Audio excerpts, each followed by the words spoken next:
Assalamualaikum warahmatullahi wabarakatuh. Bertemu kembali kita dalam mata pelajaran Bahasa Indonesia kelas 12 PIBB SMA. Ananda semuanya, alhamdulillah kita bersyukur kehadirat Allah Subhanahu wa taala karena sampai pada hari ini kita masih diberikan kesehatan, kesempatan sehingga kita dapat bersama kembali dalam pertemuan kita pada hari ini. Apa kabar kalian? Wah, ini pertanyaannya berulang-ulang ini terus ya. Ya, tapi tidak apa-apa karena memang kita harus senantiasa saling menyapa ya. Tentu Bapak berharap kalian juga baik ya, berkumpul bersama keluarga eh, dalam masa pandemi COVID-19 yang masih melanda negeri kita sekarang ini. Anak-anak Bapak semuanya, pada hari ini kita akan melanjutkan kembali materi kita ya, minggu yang lalu masih tentang bagaimana cara menyampaikan pendapat dalam diskusi panel atau seminar atau diskusi-diskusi yang lainnya. Nah, hanya saja pada hari ini kita akan mencoba mengumumkan pendapat dalam seminar dan diskusi panel dengan baik dalam bentuk paragraf ya. Nanti kita akan membuatnya dalam bentuk paragraf. Nah, kompetensi dasar kita masih sama dengan minggu yang lalu.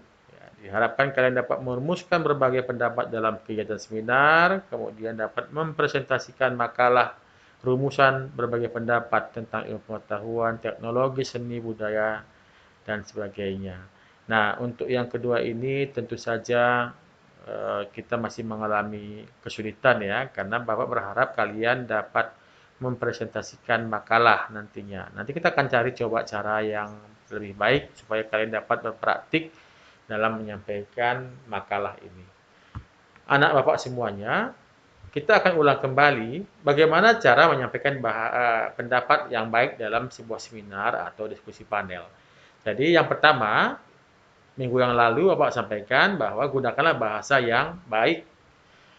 Kemudian yang kedua, menggunakan logika yang baik, kemudian etika yang baik, kemudian gaya yang baik. Lalu kita lihat contoh ini ya. Ini contoh minggu yang lalu. Ada kata-kata seperti ini. Menurut aku, apa yang Anda bilang itu tidak bagus. Atau yang kedua, pendapat Anda sangat tidak menarik. Kemudian yang ketiga juga ada pendapat, apa yang Anda saudara katakan itu ada benarnya. Namun hal itu untuk kepentinganmu sendiri. Nah, menurut kalian ini bagaimana? Ya, kalau kita analisis, pendapat-pendapat ini adalah pendapat yang kurang baik.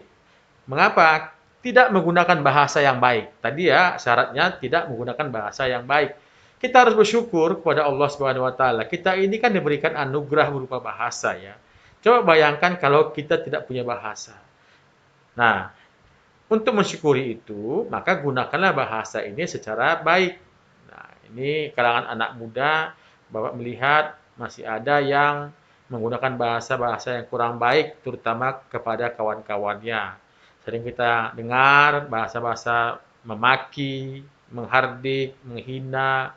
Ya, ini sebenarnya ciri-ciri yang kurang baik dari bahasa itu. Dan itu menggambarkan bagaimana watak orangnya. Jadi kalau dia gunakan bahasa yang seperti itu, biasanya orangnya pun seperti itu gitu ya. Nah, kemudian ini juga tidak beretika ya. Coba lihat itu kan untuk kepentinganmu sendiri. Nah, ini kan kurang beretika ya. Nah, kemudian juga ini tidak menggunakan logika yang baik ya. Ya, logikanya kan kalau kita menyampaikan sesuatu itu kan ya kita harus melihat siapa diri kita dan siapa orang yang kita ajak berbicara. Nah, kalau seperti ini tentu gayanya pun pasti kurang kurang baik ini gayanya ya. Gayanya pasti kelihatan ada sombong, agak seperti apa gitu ya. Nah, jadi harusnya ini kita perbaiki menjadi seperti apa. Nah, seperti ini misalnya. Nomor satu misalnya, menurut saya apa yang Anda sampaikan mohon dipertimbangkan kembali.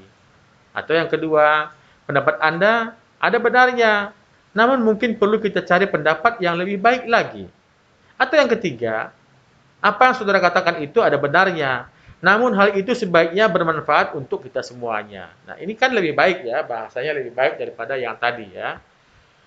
Nah, sekarang coba sama-sama kita lihat pernyataan berikut ini ya. Ini ada sebuah pendapat. Seorang peserta diskusi baru saja menyampaikan bahwa pada masa pandemi COVID-19 ini, banyak siswa di rumah yang malas belajar. Mereka hanya kelihatannya saja rajin belajar lewat daring, padahal sesungguhnya mereka hanya pura-pura. Nah, bagaimana pendapat kalian dengan pernyataan ini? Diterima apa enggak ini? Bahwa katanya banyak siswa yang malas belajar. Nah, tentu pro dan kontra ya. Nah, sekarang kita lihat. Ada yang setuju dan menyatakan pendapatnya seperti berikut ya. Jadi ada orang yang setuju ya. Apa katanya? Saya sangat setuju dengan pendapat saudara yang menyatakan bahwa pada masa pandemi COVID-19 ini banyak siswa di rumah yang malas belajar. Mengapa saya katakan demikian? Pertama, para siswa umumnya tidak ada yang menemani di rumah, sehingga tidak ada yang mengawasi mereka. Selain itu, para siswa bebas menggunakan ponsel yang ada pada mereka. Satu lagi, karena luput dari pantauan mata, guru tidak dapat memberi teguran atas sikap mereka. Nah, kalau kita lihat, ini pendapat yang setuju ya dengan pernyataan tadi ya. Nah, orang yang menyatakan setuju ini, perhatikan, apa katanya? Saya sangat setuju dengan pendapat saudara yang menyatakan bahwa pada masa pandemi COVID-19 ini banyak siswa yang di rumah yang malas belajar. Jadi dia mengulang kembali pendapat sebelumnya tadi itu gitu. Nah, setelah dia mengemukakan pendapat itu kembali, menyatakan kesetujuannya, lalu berikutnya dia memberikan alasan, ada argumentasi yang disampaikannya. Apa katanya? Pertama, katanya para siswa umumnya tidak ada yang menemani di rumah sehingga tidak ada yang mengawasi mereka. Alasan kedua, katanya para siswa bebas menggunakan ponsel. Lalu yang ketiga katanya, karena luput dari pantauan mata, guru tidak dapat memberikan teguran atas sikap mereka. Ada 3 argumentasinya ya. Nah, sekarang kita lihat berikutnya.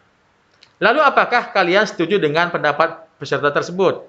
Bapak yakin kalian tidak sependapat ya. Nah, silakan kalau kalian tidak sependapat, bagaimana cara kalian menyampaikan ketidaksetujuan kalian itu terhadap pernyataan di atas dalam sebuah paragraf. Nah, nanti paragraf ini kalian buat, kirimkan ya ke aplikasi kita, ke kolom tugas kelas di Google Classroom kita. Nah, jadi sama dengan yang tadi ya, ini. Kalau ini pendapat yang setuju, lihat, saya sangat setuju. Nah, tentu kalau kalian menyatakan tidak setuju bagaimana? Tentu saya sangat tidak setuju. Atau tidak setuju saja. Sangat tidak setuju atau sangat setuju. Sangat tidak setuju atau tidak setuju. Nah, silakan mana yang mau kalian buat. Tapi yang jelas juga sama seperti ini. Berikanlah alasan kalian. Pertama, kenapa kalian tidak setuju? Yang kedua, mengapa tidak setuju? Yang ketiga, apa? Nah, tolong buat dalam paragraf yang seperti ini, rapi seperti ini, tapi berisi ketidaksetujuan kalian. Baik, Bapak kira ini tugas kalian untuk materi kita ini. Bapak membuat tugas tentu saja tidak sulit ya. Bapak kira sangat mudah sekali, supaya kalian juga dapat mengerjakannya dengan baik. Bapak kira ini pertemuan kita pada hari ini. Selamat berlatih semuanya ya. Dan jangan lupa nanti kirimkan tugas kalian ke kolom tugas siswa. Demikian saja pertemuan kita pada kesempatan ini. Assalamualaikum warahmatullahi wabarakatuh. Sampai jumpa dan tetap semangat. Semangat, semangat.